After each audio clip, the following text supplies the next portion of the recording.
जो हमारे एक सेलेक्टेड निगरान वजीर आजम जिसका ताल्लुक बदकिस्मती से इसी सूबे से है, जिसका ताल्लुक बदकिस्मती से मेरे ही कबीले से है, और वो एक इंटरव्यू में कहता है कि किसी का कॉल यानी उसका कायद आज़म मोहम्मद अली जना की तरफ इशारा था कि इसराइल को एक्सेप्ट करना था, और वो कहता है कि उसका कॉल जो है वो कोई कुरान हदीस नहीं है, इसकी हम जो है उसमें तब्दीली नहीं कर सकते।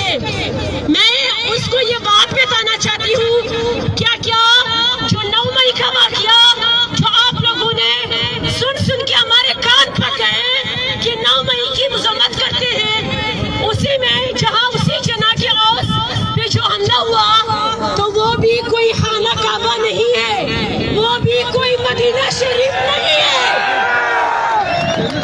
वहाँ मैं भी 9 मई की मजम्मत करती हूँ।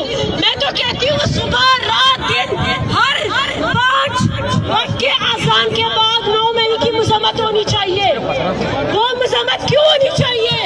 क्योंकि उस दिन एक पुरअमन जलसे में खुलेआम फायरिंग की गई है, और उस दिन एक पार्टी को जबरदस्ती इश्तियार दिलाया गया है। उस दिन हमारे 25 कारकुन, जिसमें हमारे बलोचिस्तान का एक भाई शहीद उमर अजीज नासर भी था, और 25 लोग शहीद हुए। मैं 9 मई की मजम्मत इसलिए करती हूँ कि उस दिन बहुत सी माएँ अपने लाडले को, जिगर के टुकड़ों को कब्र में उतार चुकी हैं इन जालिमों की वजह से। उस दिन बहुत सी मेरी बहनें बेवा हो चुकी हैं। मैं इसलिए 9 मई की मजम्मत करती हूँ। और खुदारा मैं जितनी भी हमारी इंतजामिया है, हमारा स्टेट है, आप लोग भी, मुल्क भी हमारा है, आप लोग भी हमारे हो, अगर हमें तकलीफ किसी और की तरफ से होता, या फलस्तीन हमसे ज्यादा खुशकिस्मत है, क्योंकि अगर वो शहीद हो रहे तो वो किसी कुफार की वजह से, आज हम अपने भाइयों की वजह से, जो हमारे मुहाफिज है, हमारे जो जिनका काम हमें तहफ़्फ़ुज़ देना है, हमारे पाकिस्तान तहरीक इंसाफ के मरकजी रहनुमा जलील मरवत साहब पहुंच गए। एडवोकेट जलील मरवत साहब, आप सब भरपूर तालियों में इस्तकबाल करें जलील मरवत साहब का। और दूसरी बात मैं ये करूंगी कि 9 मई के बाद जो हमारे खान साहब से लेकर जितने लोग जिब्रन उठाए गए हैं, और जो इस वक्त अंडरग्राउंड है, तकलीफ में है, अपनी फैमिली से दूर है, अपने कारोबार से हाथ धो बैठे हैं, मैं उनको भी सलाम पेश करती हूँ, जिसमें हमारे सूबे के लोग हैं। बशीर डिस्ट्रिक्ट सर वक्त में ये पंडाल सजाया, इसके साथ जो हमारे क्वेटा डिवीजन कैबिनेट, इसी तरह मेरे जितने भी बहन भाई जिस इलाके से आए हैं, उन सबको मैं सलाम पेश करती हूँ, और आप सबका शुक्रिया अदा करती हूँ कि इतने मुश्किल हालात में और आप लोगों ने जो मुश्किल फेस किए और आप लोग यहाँ तक पहुँचे हैं, और खौफ के बुत तोड़ के आप लोग यहाँ आए, उसके लिए मैं बहुत मशहूर हूँ।